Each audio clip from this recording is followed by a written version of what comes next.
Vamos a comenzar con una oración inicial. Permítanme aceptar a quien está llegando. En el nombre del Padre, y del Hijo, y del Espíritu Santo. Amén. Muy buenas noches, Padre Dios. Muy buenas noches, mi Señor Jesucristo. Muy buenas noches, Espíritu Santo. Gracias por este día que nos das, por tu infinito amor y tu infinita misericordia. Espíritu Santo, sé tú el maestro de tus hijos y toma mis pequeños y humildes esfuerzos solamente como lo que son, mi Señor, palabras pequeñas y limitadas, y tú multiplica tu enseñanza en la mente y el corazón de tus hijos. Para mí, Señor, lo único que te pido es que seas misericordioso el día que me tenga que presentar ante ti en el juicio. No consideres mis muchos pecados, sino el, el, el deseo que tengo y tuve de amarte, mi Señor. Virgen María, Madre de mi Señor Jesucristo, ruega a tu Hijo por nosotros. También te quiero pedir, Padre poderoso, en el nombre del Señor Jesucristo, por el Papa León, por el alma del Papa Francisco, por nuestros obispos y sacerdotes y por todo tu pueblo, toda la iglesia, para que seamos un testimonio vivo de tu amor. En el nombre del Padre, del Hijo, del Espíritu Santo. Amén. Muy bien. Antes que nada, eh, yo me pongo a ver los videos después que doy la clase y creo que la clase anterior no solamente no fui preciso, sino que incluso pude haber expresado algunas cosas que se pueden prestar a la confusión. No quiero hablar mucho del tema. Aquellos que quieran abordar este tema, les invito que lean eh,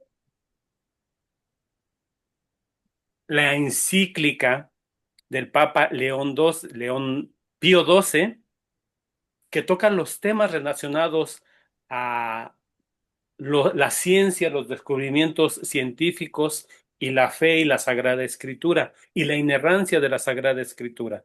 La encíclica se llama De Humani Generis.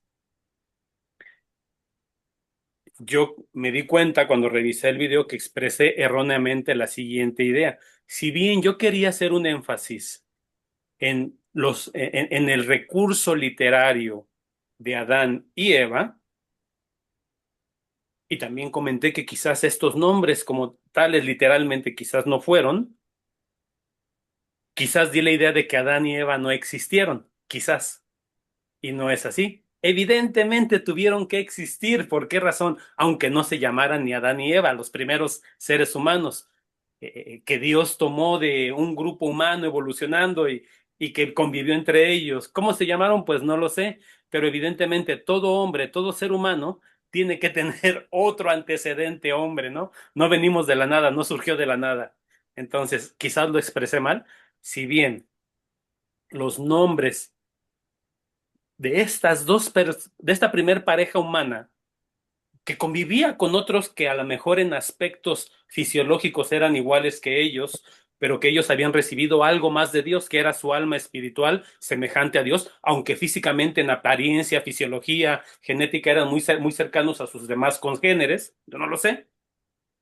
Sí existieron, tuvieron que existir, no salimos de ningún lado, evidentemente. Y ya el tema de la precisión del nombre literario de Adán y Eva, ahí sí, ese ya es un aspecto diferente. Pero para aquel que desee profundizar en estos aspectos, y también el pecado original no es un pecado imaginario, es un pecado real, una separación voluntaria del hombre al plan de Dios.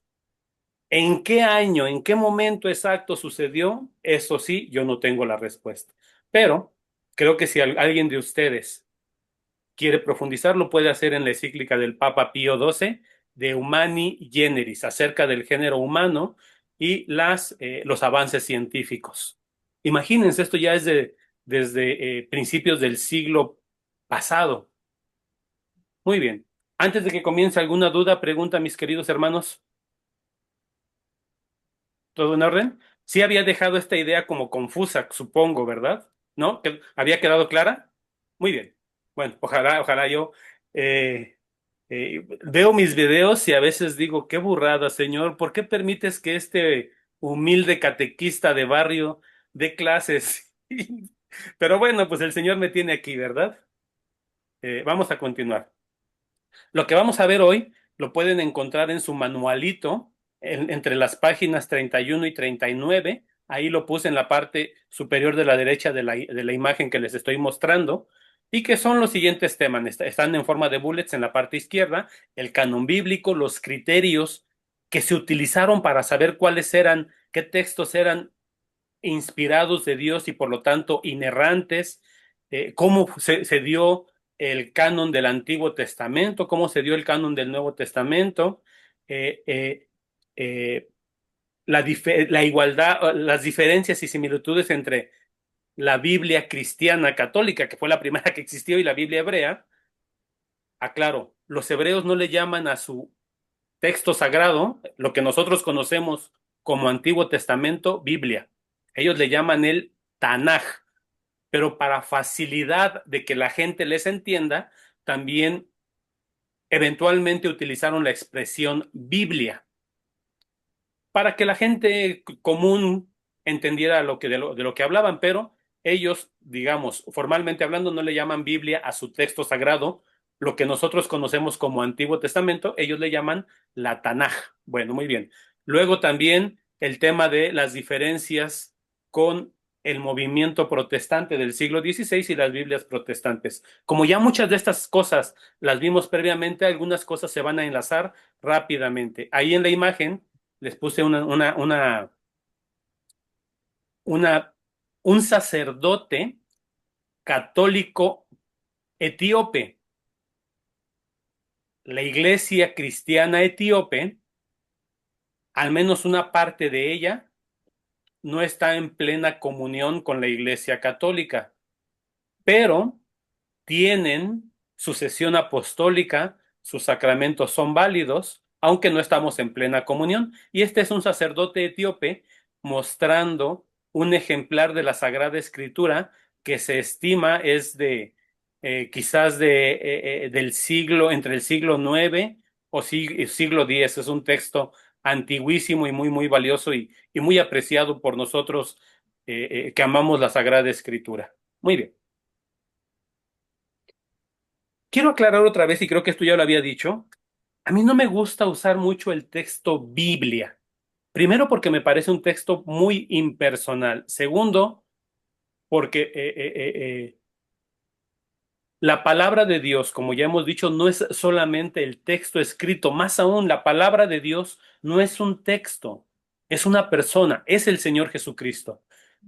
Y Él se manifiesta tanto en la Sagrada Escritura como en la tradición. Entonces yo prefiero usar el término Sagrada Escritura. El término Biblia, bueno, es muy usado, pero yo no lo prefiero tanto. No digo que esté mal usarlo. Yo prefiero usar Sagrada Escritura. Aunque hay otro que me gusta más, otra expresión que me gusta más.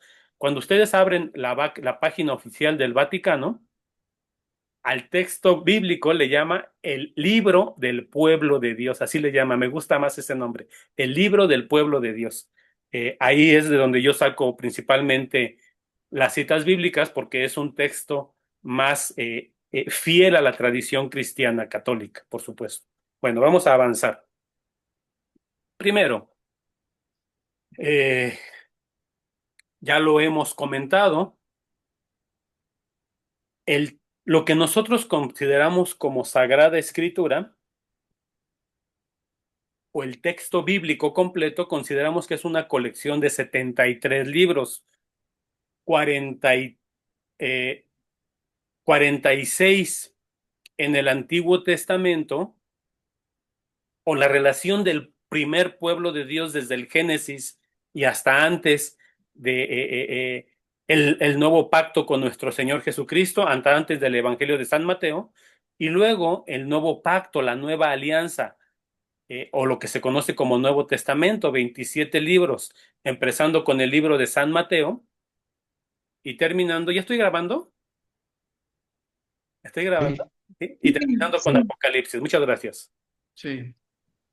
Nosotros le llamamos a la Sagrada Escritura, el texto sagrado, porque creemos que es palabra inerrante de Dios. E insisto, nosotros no utilizamos la expresión infalible porque da una idea errónea. Creemos que es inerrante. Bueno, muy bien. El siguiente punto, el tercer bullet, que me parece sumamente interesante.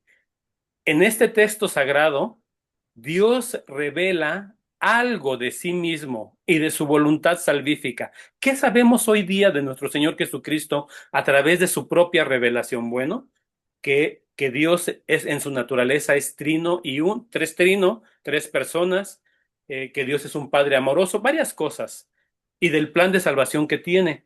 Pero aún sabiendo lo que sabemos de Dios, créanme, sabemos poco. La naturaleza y la esencia profunda de Dios escapa a nuestras capacidades humanas. Sabemos lo que Dios nos ha revelado de sí mismo. Algunas cosas las entendemos y otras no, pero las aceptamos porque creemos en Él. Pero aún así, la naturaleza profunda de Dios escapa a nuestro cerebro, a nuestra limitada capacidad humana. Pero según la Escritura dice que aquel día, el día que nos encontremos en su presencia, lo veremos tal cual es. ¿Cómo será ese día? No lo puedo imaginar, pero va a ser un día muy interesante. Imaginen ustedes cada uno enfrente de la presencia de nuestro Dios creador, sin ropa, desnudos, sin poder ocultar nuestras imperfecciones, completamente transparente ante nuestro Dios ese día. ¿Les gustaría que llegue pronto o que tarde un poquito? Bueno, cada quien. Muy bien. En la Sagrada, permítanme. En la Sagrada Escritura también Dios nos revela no algo más, algo de sí mismo, no solo algo de Él mismo, sino también de nosotros mismos. ¿Quiénes somos? ¿Por qué nos hizo? ¿Cómo nos creó? Es, ¿Por qué la naturaleza existe y es como es? ¿Por qué es la creación entera? Dios nos revela también esto. Eh, el siguiente bullet. Sus 73 libros, refiriéndose a la Sagrada Escritura, en cuanto que son inspirados por Dios, constituyen un canon. Y aquí me detengo un poco. La palabra canon significa caña.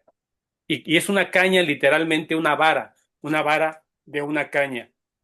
En la antigüedad, las cañas se utilizaban para medir. Entonces, para decir esta es una regla, esta es una norma de medida. Cuando nosotros decimos o utilizamos la palabra canon bíblico, nos estamos refiriendo a la norma que dice cuáles libros consideramos inspirados por Dios y por lo tanto inerrantes y palabra de Dios y cuáles no. Por esta razón, el canon, como dice ahí en el siguiente bullet, es una determinada lista o catálogo o colección de libros sagrados. Y aquí yo quise, todo esto está tomado de su manualito, lo encuentran en la página, creo que es la página, déjenles digo, página 31, si no me equivoco, y 32. También el manualito nos indica que es una serie de libros recibidos como inspirados por Dios y recogidos por la Iglesia y considerados por ella como la regla de verdad en virtud de su origen divino. Me explico, ustedes van a notar que yo puse ahí en rojo, resaltado con marcador amarillo, y además puse unos signos de interrogante, porque creo que como lo expresa el manualito, no es muy preciso. Me explico. Primero, la iglesia es el pueblo de Dios, el nuevo pueblo de Dios. Nosotros, como nuevo pueblo de Dios, la iglesia, por voluntad de Cristo,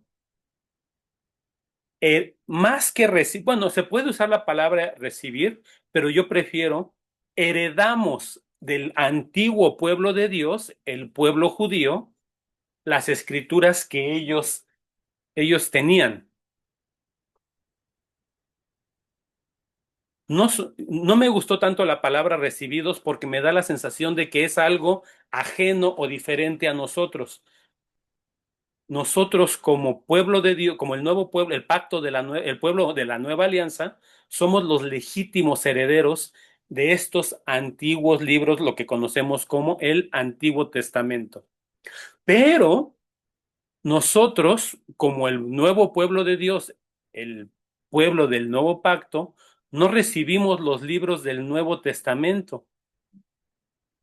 El Espíritu Santo nos utilizó a nosotros para hacerlos. Es decir, el Nuevo Testamento no fue recibido por la iglesia, fue creado por el Espíritu Santo usando a la iglesia. Es decir, fue creado por la iglesia por voluntad de Dios. Los textos que consideramos inspirados y parten del canon, los 4 evangelios, las 13 cartas de San Pablo, la carta a los hebreos, las cartas católicas, el Apocalipsis, Hechos de los Apóstoles, fueron hechos por la iglesia. En un principio no teníamos textos sagrados. La iglesia utilizó la escritura y la carta como un recurso para comunicar la doctrina de Cristo a comunidades lejanas, para reprender, y eventualmente la comunidad, por inspiración de Dios, le fue dando el valor de palabra inspirada. Muchas comunidades decían, esta carta la recibimos directamente de San Pablo y la guardamos y la atesoramos. Y entonces Dios le fue dando a la iglesia esta sensación de escrito sagrado que habría que atesorar, y poco a poco la iglesia, a través de sus autoridades, fue, fue reconociendo estos textos como inspirados por Dios. ¿Hasta aquí vamos bien? ¿Alguna duda, alguna pregunta? ¿No los he confundido? ¿O sí un poquito más? No, todo bien, maestro. Ok, ojalá y... Va bien. Bueno, muy bien. A la par que la iglesia recibía con cariño las cartas de los apóstoles, los evangelios que fueron escritos por los apóstoles o por personas que vivieron el evangelio de Cristo de primera mano o muy cercanos a ellos. Había otros escritos que, si bien contenían doctrina cristiana católica buena, correcta, no desviada, no necesariamente eran palabra de Dios. Eran textos de la iglesia primitiva que servían para dar catequesis, no tenían herejías, no tenían desviaciones, no tenían errores doctrinales, pero no eran necesariamente palabra inspirada de Dios. Un ejemplo, ¿ustedes creen que hoy yo pudiera redactar un catecismo para mis alumnos de aquí de la parroquia? Sí, claro. Y podría ser doctrinalmente correcto, si me esfuerzo y lo hago bien, sí. ¿Eso lo hace palabra de Dios? No, es una herramienta. Bueno, en aquel tiempo, a la par que surgieron los textos y las cartas de los apóstoles, también surgieron documentos de la iglesia, doctrinalmente correcto, que servían para catequesis. De hecho, los evangelios eran manuales de catequesis en un principio. Y entonces la comunidad comenzaba a tener, la primitiva comunidad comenzaba a tener confusión en cuanto a si estos textos también se consideraban o no palabra de Dios. Por ejemplo, dejen avanzo. Por ejemplo, la Didaché, que fue un antiguo catecismo del siglo I, el Pastor de Hermas, escrito por un tal Hermas, la carta de Clemente a los romanos, y así. Pero no solamente eso, a la par que se distribuían, las comunidades recibían cartas de los apóstoles y sacaban copias y las distribuían con las demás, y al mismo tiempo circulaban documentos cristianos, literatura cristiana correcta, ortodoxa. Ortodoxa significa recta, que no se ha desviado, ortodoxa. Empezaban a circular textos que contenían herejías, es decir, desviaciones doctrinales que ponían en riesgo la salud espiritual de la comunidad. y algunas comunidades las aceptaban. La iglesia se enfrentó entonces ante el reto de tener que discernir cuáles textos se podrían considerar palabra de Dios, inspirada e inerrante, cuáles eran solamente documentos catequéticos y cuáles definitivamente eran documentos peligrosos para la salud espiritual de la comunidad. ¿Qué criterios tomó las autoridades de la iglesia? Y cuando digo autoridades, ¿a quién me refiero? Me refiero a los obispos, que fueron sucesores de los obispos, que fueron sucesores de los obispos, que fueron ordenados primeramente por los apóstoles. Estamos hablando ya del segundo, tercer siglo, donde la situación se empieza a ver un poco confusa para algunas comunidades. Algunas comunidades han comenzado a aceptar textos contrarios a la fe católica, incluso teniendo un nombre de un apóstol, por ejemplo, el Evangelio de Tomás, el Evangelio de Eva, el Evangelio de María Magdalena. Empiezan a circular textos que contienen herejías que lastiman la fe y la vida de la iglesia.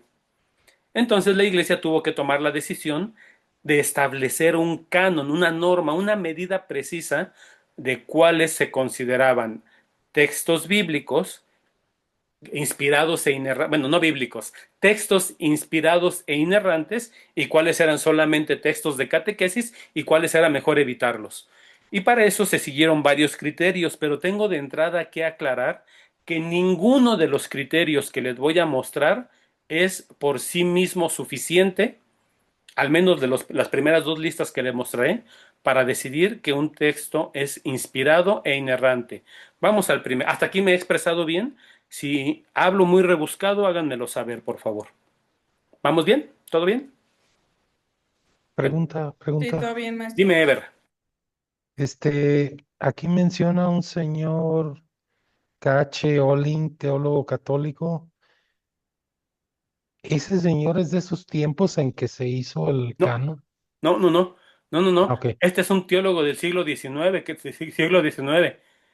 ok, ok. estudiando las actas de los antiguos concilios y estudiando a los autores de la primitiva iglesia, lo que les llamamos padres de la iglesia, pudo sacar esta lista de criterios.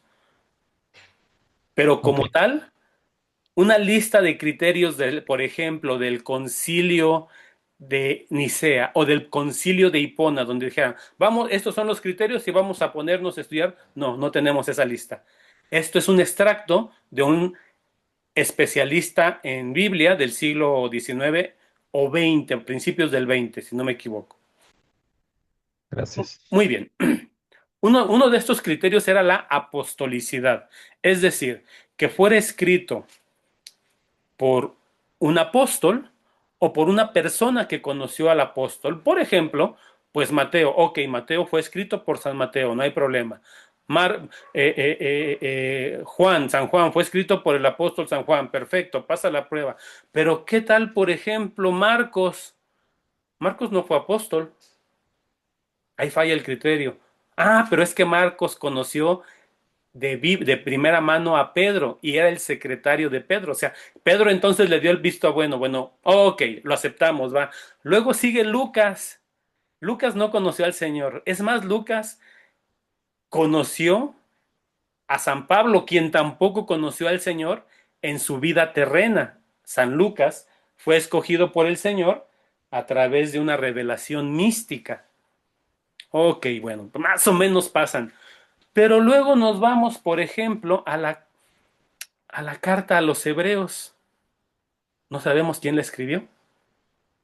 Tradiciones nos dicen que fue San Pablo, pero a ciencia cierta la iglesia nunca ha afirmado como dogma de fe que así sea, porque no tenemos absoluta certeza. Y sin embargo está en el canon bíblico. Entonces, si bien el criterio de la apostolicidad nos ayuda a aproximarnos, por sí solo es insuficiente. ¿Hasta aquí soy claro? Muy bien. Segundo, la antigüedad y si es posible remontarse a testigos presenciales. Esto es sobre todo en el siglo IV, a principios del siglo IV, el tema del canon bíblico fue un auténtico reto para la iglesia. Entonces, uno de estos criterios, por ejemplo, estaba por ahí circulando el Evangelio de Tomás, que por cierto contiene una herejía grave, que es la herejía del gnosticismo. Uno de los criterios fue ver qué tan antiguo era y si podía la iglesia, en su propia historia y su propia tradición, reconocer que se remontaba a testigos presenciales. Y ahí de entrada, bueno, pues fallaba, ¿no? Fallaba y estos textos no, simplemente no se podían validar. Pero ahí hay otro problema. Algunos no tenían certeza absoluta de la carta a los hebreos o del Apocalipsis. Y entonces el criterio vuelve, no es concluyente, por sí solo no es concluyente. Luego, la aprobación apostólica, es decir, que los apóstoles hubieran aprobado tal o cual texto. Esto funciona en cierta medida para los textos del Antiguo Testamento, porque los apóstoles los usaban, pero no funciona del todo para la gran mayoría de los del Nuevo Testamento, porque los apóstoles no decían, a ver, la carta de Pablo esta sí y esta no. Entonces el texto nos ayuda también, este criterio nos ayuda para una aproximación a cuáles podrían ser canónicos del Antiguo Testamento, pero nos dice muy poco sobre los del Nuevo Testamento. El siguiente, la concordancia y unidad con la escritura del Antiguo Testamento, con el Nuevo Testamento. Es decir, qué tanta diferencia, discrepancia o cercanía había entre los del Antiguo Testamento y los que se consideraban del Nuevo Testamento. Este criterio ayuda, pero no es determinante porque, por ejemplo, la carta de Clemente a los Corintios concuerda completamente con el Antiguo Testamento y sin embargo la iglesia decidió dejarla fuera. Entonces, la concordancia doctrinal fue otro criterio. Nos apoya, nos ayuda a aproximarnos, pero por sí solo tampoco es determinante. ¿Hasta aquí vamos bien? Los he confundido más, la cosa espero no haber dañado su fe en ningún sentido, ¿correcto? Luego, la función instructiva, constructiva y edificante del escrito, es decir, qué tanto ayudaba para edificar la vida espiritual y la vida de comunidad de la iglesia. Bueno, este criterio funciona bien para muchos textos que traen catequesis, doctrina o exhortación, pero por ejemplo está la tercera carta de Juan, que no trae nada de doctrina, nada de instrucción, es un saludo. La tercera cuarta de Juan se las dejo de tarea, léansela hoy. Se la van a leer en 3 minutos. Y no tiene teología profunda que sea, si tú la quitas, nada cambia en la doctrina cristiana. Entonces, el criterio, nuevamente, ayuda a aproximarnos, pero no es del todo definitivo y concluyente. El siguiente criterio, que no sean escritos meramente circunstanciales. A ver, voy por aquí, tengo una pregunta, déjenme ver quién es. ¿Quién levantó la mano, perdón? ¿Pueden abrir su micrófono? Ah, es que eso siempre lo escucho Dime, Ceci, respecto adelante.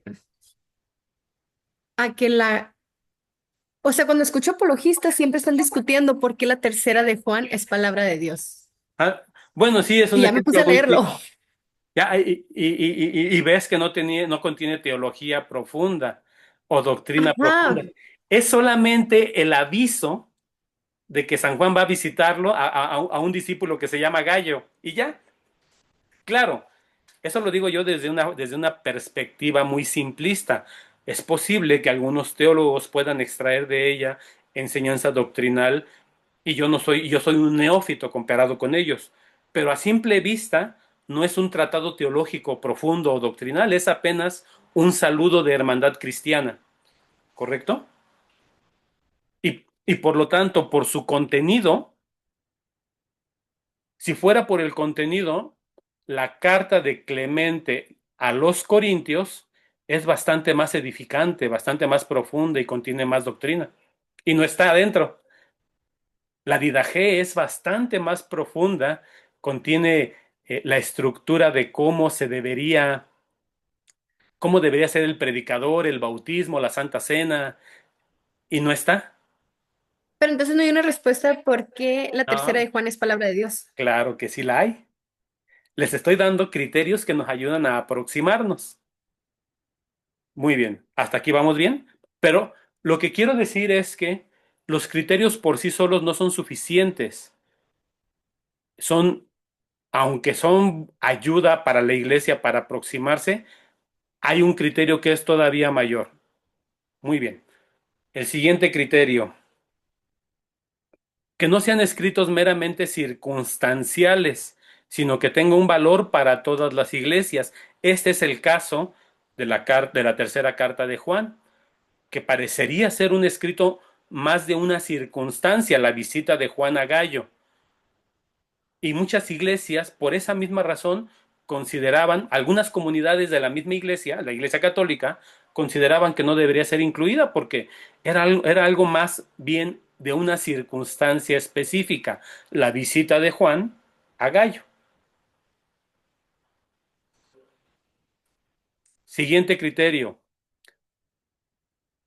Este criterio a mí no me pareció tan relevante, pero lo puse porque el manual lo incluye y el autor del manual es bastante más sabio que yo. La legibilidad y comprensibilidad y posesión de sentido, es decir, que fueran susceptibles de leerse públicamente. Este criterio no es tan bueno porque, por ejemplo, la carta a los hebreos resulta muy complicada de entender para aquel que no es de origen judío. Para un pagano, a simple lectura, un cristiano de origen pagano, origen griego o de cualquier otra cultura que no fuera el judaísmo, no era del todo comprensible a menos de que se le explicara. Luego el siguiente criterio es que no contengan fantasías imaginarias y sin sentidos. Este criterio tiene dedicatoria y va dedicado, si no me equivoco, al Evangelio,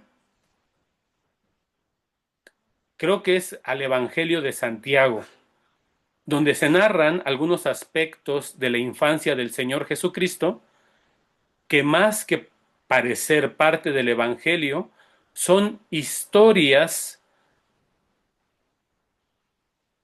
que no son, primero, aceptadas por la comunidad y que más bien son fantasías del autor. Por ejemplo, y aquí me puedo equivocar, pero creo que sí es el Evangelio apócrifo de Santiago, donde se narra, o la carta, no recuerdo, no recuerdo bien. Es un texto, lo voy a investigar nuevamente, se me fue.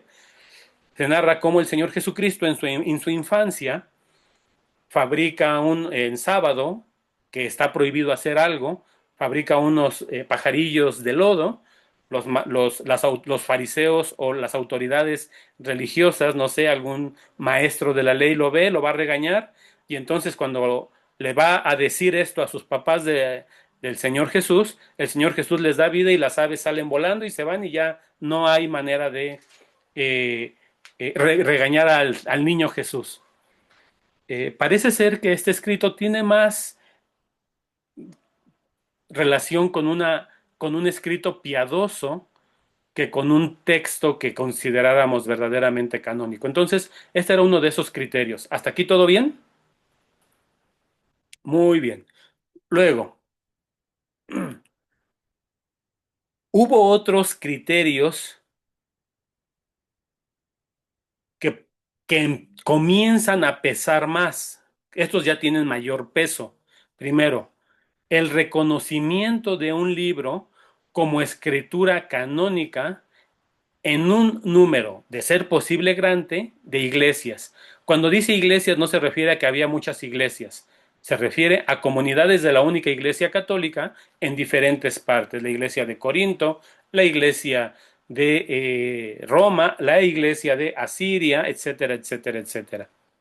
Es decir, que iglesias más antiguas, y entre ellas la que tenía una opinión fuerte e importante, era la iglesia de Roma, por el obispo de Roma precisamente. Sede, cuyo primer obispo fue San Pedro, y sus sucesores de San Pedro, considerados por toda la cristiandad como la autoridad que Cristo dejó. Bueno, segundo criterio, la recepción como Sagrada Escritura por un gran número de iglesias antiguas, mejor si son apostólicas. ¿A qué se refiere con apostólicas? Que el fundador haya sido alguno de los apóstoles.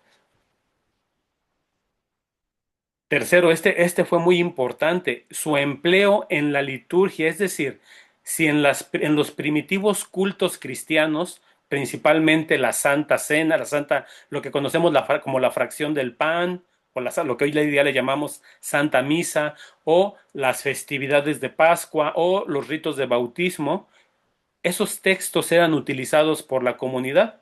Eso le daba mucho, mucho valor a que el texto fuera considerado como parte de escritura inspirada. Y luego siguiente criterio es el que tiene mucho, mucho peso, el reconocimiento por autoridades eclesiásticas oficiales. ¿A quién se refiere en específico? A los obispos de cada comunidad cristiana dispersadas en el mundo conocido de aquel tiempo. Aún así, este criterio no era del todo definitivo, porque algunos obispos no reconocían otros que otros obispos sí.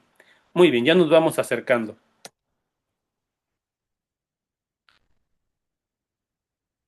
El que yo llamo el criterio definitivo. Y puede ser, si lo expreso mal, que este criterio les parezca un poco decepcionante, pero para mí es sumamente esperanzador. Voy a leer los dos bullets. Bueno, el criterio es criterio de la autoridad de la Iglesia asistida por el Espíritu Santo. Otro grupo lo forman los criterios internos, que son en realidad los que fundamentan, en último término, la normatividad de la Escritura. En efecto, la Iglesia acepta como libros canónicos solo aquellos que son inspirados por Dios. De aquí que se puede hablar de un criterio espiritual interno a la Escritura que podría describirse como como la experiencia que la Iglesia tiene del testimonio del Espíritu Santo en medio de la Sagrada Escritura. Dicho pronto, que la Iglesia reunida en un colegio, las autoridades de la Iglesia unidas al obispo de Roma, toman la decisión final. Tal o cual texto bíblico, a algunos les parecía que sí tenía que estar, a otros les parecía que no. Bueno, confiamos en la asistencia del Espíritu Santo a su iglesia por promesa de Cristo, y por mismo Cristo, promesa que hizo de que él nunca abandonaría a su iglesia, cuando las autoridades de la iglesia de aquel tiempo, y estoy hablando del siglo II, siglo III, siglo IV y siglo V, decidieron como legítimos representantes de Cristo decir, estos sí y estos no. ¿Me logré explicar? Hoy día, si ustedes me dicen, oye Samuel, la tercera carta de Juan no contiene mucho contenido doctrinal, pero la Santa Madre Iglesia, a mí Samuel, me ha dicho que es palabra de Dios, palabra inerrante de Dios. Y yo le creo a la iglesia, porque le creo a Cristo y a sus promesas para su iglesia. ¿Hasta aquí todo bien? ¿Preguntas, mis hermanitos? Creo que el tema es complejo, profundo, y espero lograr hacerlo bien, porque siempre me da miedo entrar en estos temas. ¿Todo bien? Excelente, muy bien. Sí, maestro. Dime, Muy bien. muy bien, muy bien, muy bien. Voy a hacer un pequeño paréntesis. Hoy día, en este momento, siglo XXI, las iglesias que en el siglo XVI, las comunidades eclesiales, prefiero decirle así porque así les llama el Concilio Vaticano II, las comunidades eclesiales que se separaron de la iglesia a través de lo que se conoció como el movimiento protestante, tienen de dos sopas.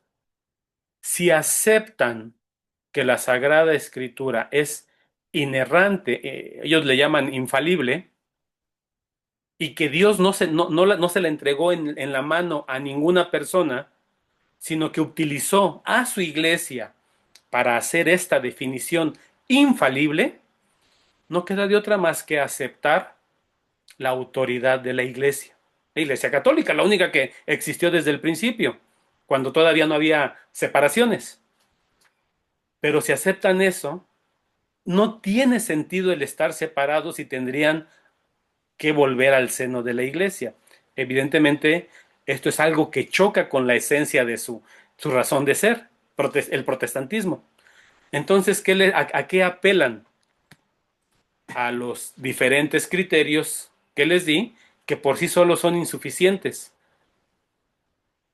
Y son insuficientes porque al final lo que definió el canon bíblico, la lista de canon bíblico, fue la autoridad de la iglesia.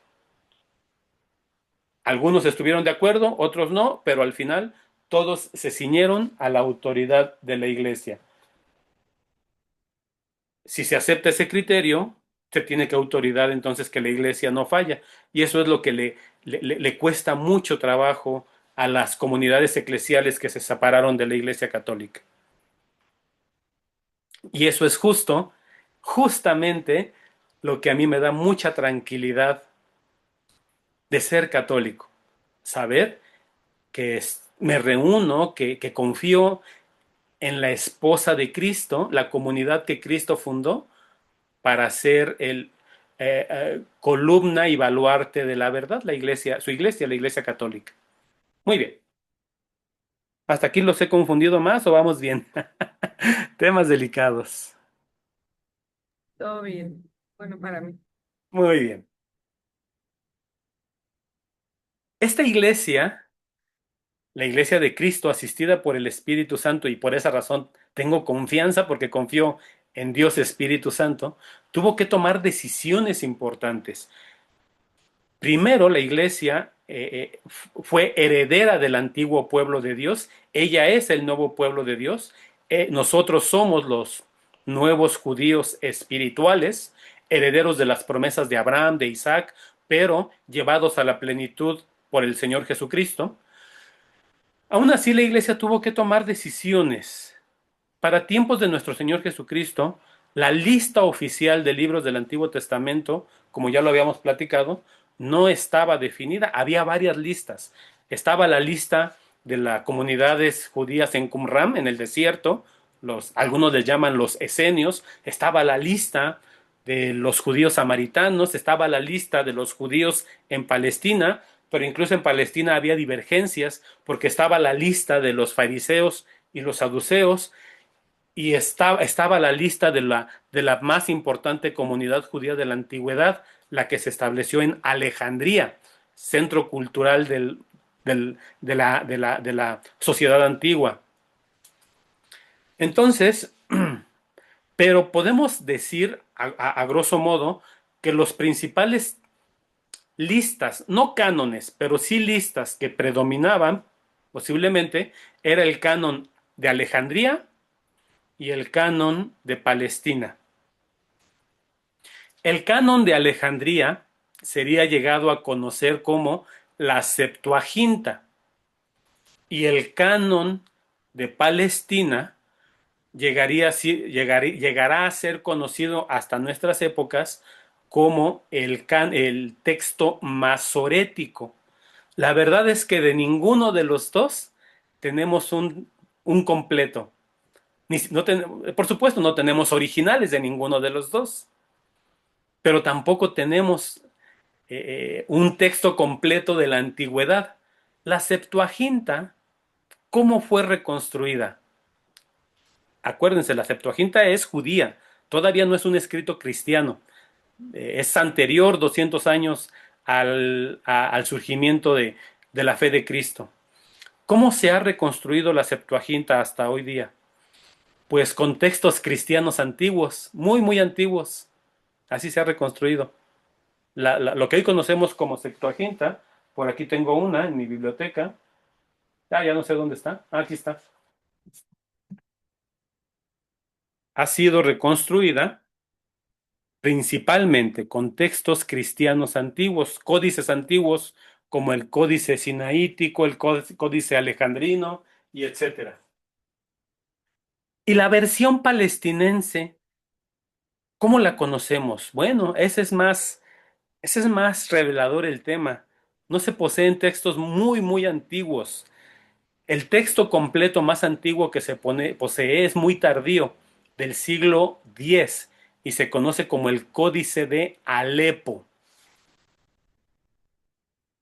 En el siglo pasado, en la década del 50, hubo un hallazgo arqueológico muy importante. Se encontraron en el desierto de Judea, en una zona que se conoce como Qumran, textos muy antiguos de escritos de comunidades judías que se habían separado del templo de Jerusalén y habían decidido irse a vivir al desierto de Judea por diversas razones, entre otras cosas porque consideraban que el judaísmo oficial se había desviado. Bueno, eso no es el punto importante. El punto importante es que se encontraron textos antiguísimos del Antiguo Testamento, del siglo II y III antes de nuestro Señor Jesucristo.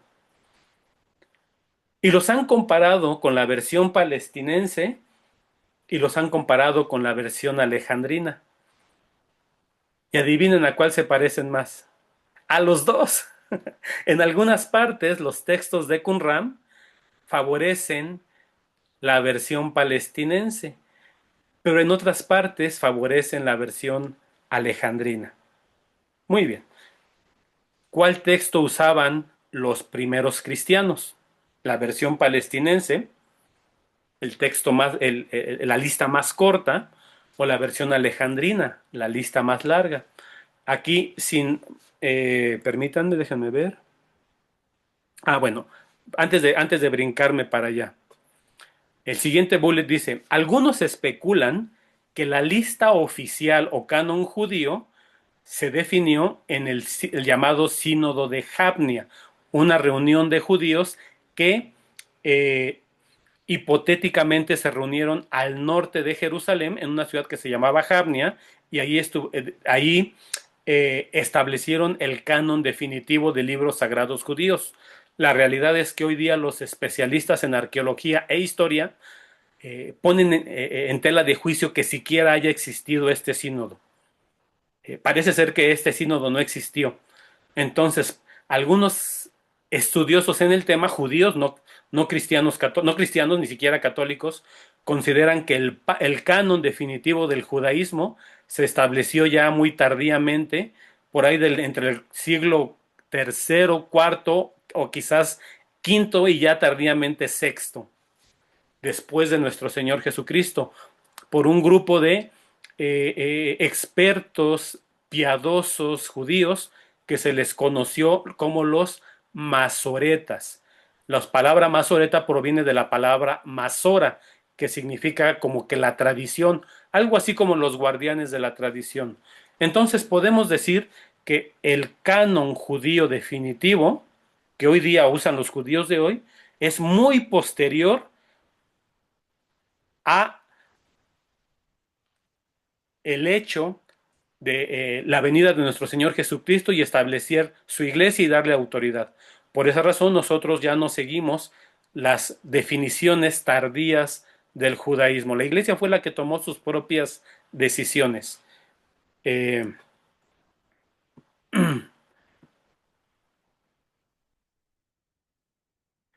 Bueno, antes de avanzar, a ver cuánto. Perdón, una disculpa. ¿Vamos bien? Ya se me acabó el tiempo, mis queridos hermanos. Nada más hago el siguiente comentario. ¿Qué texto usaba más la iglesia primitiva? La versión palestinense que es más breve y que al paso del tiempo se llamará texto masorético, o la versión alejandrina, que es más larga, contiene más libros y al paso del tiempo se llamará la Septuaginta. Bueno, aquí sí los especialistas son unánimes. Utilizaba más la Septuaginta. La primitiva comunidad cristiana utilizaba más la Septuaginta. ¿Y tenemos evidencia de ello? Claro que sí. Pero les quiero preguntar algo. ¿Quieren ver ahorita la evidencia o la dejamos para la próxima semana porque ya se acabó la clase? Lo que ustedes me digan. ¿Lo vemos de una vez? ¿Quieren ver la evidencia? ¿Sí? Por ¿Me mi dan parte, chance? sí. ¿Me dan chance? ¿5 minutos? Ok. Adelante.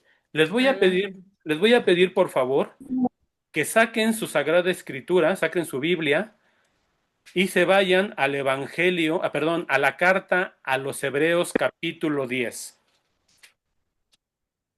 Por cierto, aclaro, la Septuaginta contiene libros que los judíos y protestantes han sacado de su Biblia, en específicos, Tobías, Judith, Baruch, Eclesiástico y Macabeos 1 y 2, y Sabiduría también. Pero además la Septuaginta contiene otros libros que no permanecieron en nuestro texto sagrado. Bueno, les voy a pedir, por favor, que lean, que se vayan a la carta a los Hebreos, capítulo 10, versículo 5. ¿Me avisan cuando estén por allí?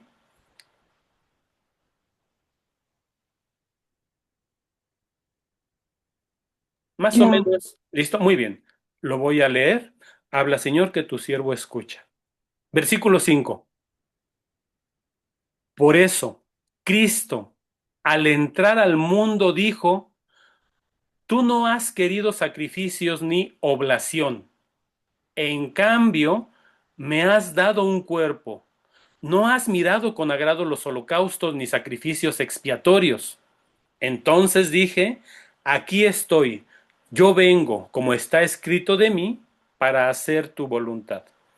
El autor de la carta a los Hebreos dice que el Señor Jesucristo le dice al Padre, tú ya no quieres sacrificios de los antiguos sacrificios donde se sacrificaban corderos y cabritos y vacas, ya no quieres eso. En cambio, me diste un cuerpo. ¿Qué significa este cuerpo? Que el nuevo sacrificio va a ser hecho con el cuerpo de Cristo. Noten la palabra cuerpo. Bueno, este texto ¿de dónde está tomado? Está tomado del Salmo 40. Este es un texto que la carta a los Hebreos pone en boca del Señor Jesucristo, pero que ha sido tomado de un texto anterior del Antiguo Testamento, del Salmo 40, el cual les voy a pedir que vayan. Salmo 40, versículo 7. Noten lo siguiente. El Salmo 40, versículo 10. Tú no quisiste víctima ni oblación. Ahí vamos igual. Pero me diste un oído atento. La carta a los Hebreos, haciendo referencia a este salmo, dice, me diste un cuerpo. Pero el Salmo 40 dice, me has dado un oído atento. ¿Cómo dicen sus versiones de ustedes?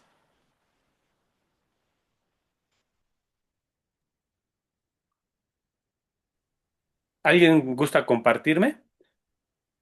Bueno, noten por En el de, favor. Perdón, en el de adelante, Hebreos, adelante, Mercedes. en el de Hebreos dice cuerpo. Dice cuerpo. Me diste un cuerpo.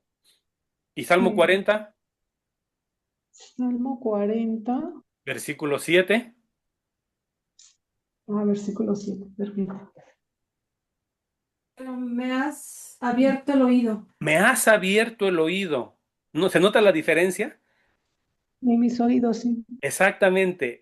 Carta a los Hebreos, haciendo referencia al Salmo 40, dice, me diste un cuerpo. Pero vamos al Salmo 40 y no dice cuerpo, dice, me has dado un oído, me abriste el oído, me has dado orejas, algunas versiones dice así, haciendo referencia a qué? No al cuerpo de Cristo, sino a la obediencia de Cristo. Pero ¿por qué esta diferencia entre cuerpo y oído? Aquí va la explicación. La explicación es porque en el texto que ustedes ven en su Biblia, Salmo 40, está tomado de la versión palestinense o conocido como el texto masorético. Pero los primeros cristianos, la carta a los hebreos, no usó ese texto, utilizó la Septuaginta. Aquí les tengo un versículo, la Septuaginta en inglés, porque no la pude encontrar muy clara en español, al menos para esa parte, y dice, sacrificios y ofrendas no quisiste, pero me has preparado un cuerpo. But a body has been prepared to me. Es decir, cuando la carta a los hebreos cita el Salmo 40, no lo está citando de la versión masorética o del texto palestinense, lo está citando de la Septuaginta o del texto alejandrino. Permítanme. Aquí tengo una versión traducida al español también la Septuaginta, aunque aquí está en el Salmo 39 y dice, sacrificios y oblaciones no has querido, pero me has aderezado un cuerpo, o sea, me has preparado un cuerpo. Y como muchas otras citas bíblicas del Antiguo Testamento que usan los primeros cristianos en el Nuevo Testamento no están tomados de la versión palestinense, sino de la versión alejandrina, la Septuaginta. Así es como los expertos se dan cuenta que los primeros cristianos, la primitiva comunidad cristiana, utilizó por mucho más la versión alejandrina de la Sagrada Escritura. ¿Hasta aquí dudas, preguntas? ¿No? Todo Bueno, bien. no sé si los confundí de más o fue un ejercicio útil, perdón. Háganmelo saber, por favor. ¿Fue un ejercicio útil o los confundí? Oye, ¿cuál fue la alejandrina y cuál fue la... Claro. La alejandrina, la que está en griego, porque por cierto la alejandrina está en griego, dice, me has dado un cuerpo. La palestinense, que está en hebreo, dice, me has abierto el oído, o me diste oído, o me hiciste obediente. Algo a escuchar, algo referente a escuchar. En cambio, el otro hace referencia a un cuerpo que se sacrifica, que se ofrece. Mm, Nosotros como cristianos, ¿cuál usamos? Ambas, por cierto. Adelante, dime, Ever. me refería a Hebreos, sería Hebreos la 10. alejandrina Hebreos, sí, la carta a los hebreos hace referencia a la Septuaginta, a la alejandrina, y no y a la palestinense.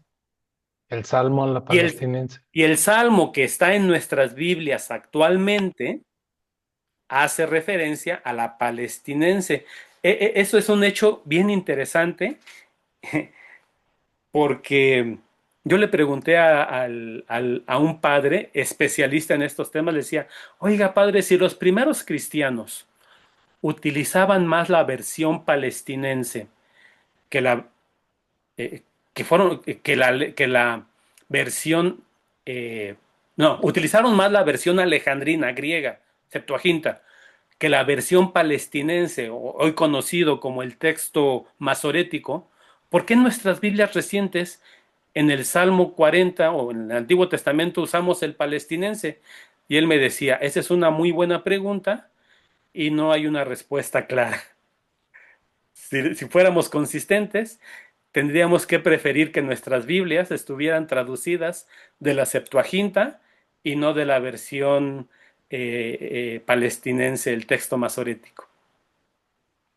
Es un proceso histórico y ahí todas las Biblias católicas y de todos lados van a preferir el texto masorético antes, en estas partes, antes que que la Septuaginta. Y ustedes preguntarán, oye Samuel, pero si la hebrea, la versión hebrea, la versión palestinense, no contiene libros como Macabeos, como Sabiduría, como Eclesiástico, ¿de dónde toman entonces el texto para traducirlo a nuestras Biblias español?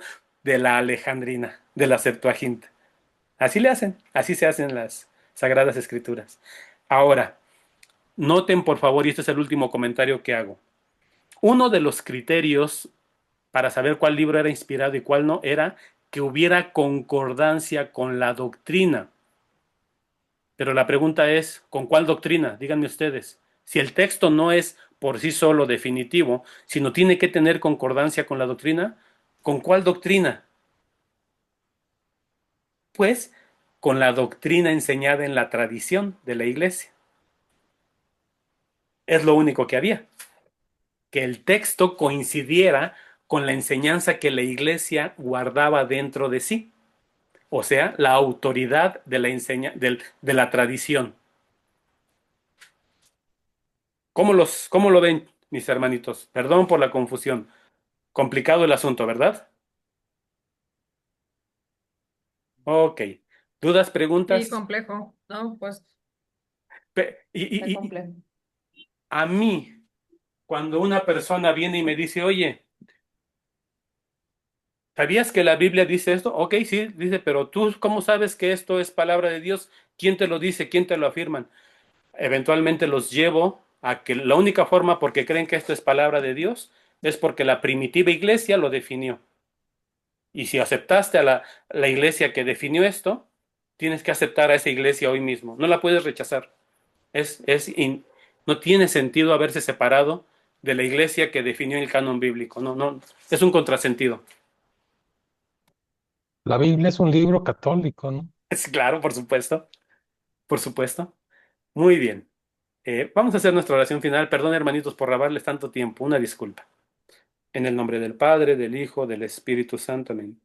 Mi Señor Jesucristo, bendice abundantemente a mis hermanos en sus necesidades, en sus proyectos, en sus sueños y sus ilusiones. Mi Señor, te pido que seas generoso y benevolente con sus planes, si eso es para su salvación. Y si no es para su salvación, mi Señor, te pido para que les des a ellos aceptación de tu divina voluntad. Te pido por Papa León, por el alma de Papa Francisco, por nuestros obispos y sacerdotes, y por nosotros, pueblo de Dios, para que demos un buen testimonio de amor y vida cristiana, incluso hacia quienes nos ofenden. Pule nuestros muchos defectos y errores. Ayúdanos a santificarnos en el amor y la caridad incluso hacia quienes nos atacan. Danos un trato cuidadoso, caritativo y respetuoso hacia quienes no piensan como nosotros. Aún así, danos inteligencia y firmeza para defender nuestra fe sin ofender a nadie.